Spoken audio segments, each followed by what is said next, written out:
Tell me, what is this? How about interest? As we're talking about money and Godonomics in the Bible, how does that tie? Where does interest come into the picture here?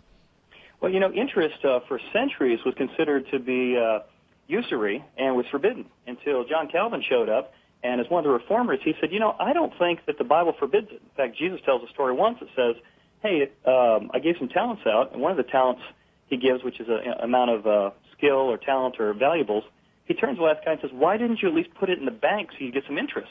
And so John Calvin said if Jesus was saying, hey, interest isn't all bad, just make sure that when you give interest, you're not using it to exploit the poor, and make sure you're doing it, if you were on either end of the business deal, you'd be okay with it. All right. So now is this program, this is Chad Hovind, by the way. He's got a program called Godonomics. Is this something, are people using this to get their finances back? And is this a program? Yeah, it both talks about personal. It's like how to get God's wisdom for personal economic decisions, family economic decisions. But also, I don't think a lot of people talk about the macro level. And the Bible speaks a lot to the macro issues. To the what like, issues? Why doesn't socialism work? Back to that idea, the Bible over and over says that socialism rewards laziness and punishes hard work. And throughout the Proverbs it says the ant works really, really hard and getting all his food and everything ready for summer. The sloth doesn't, and the sloth is always trying to leech off the ant.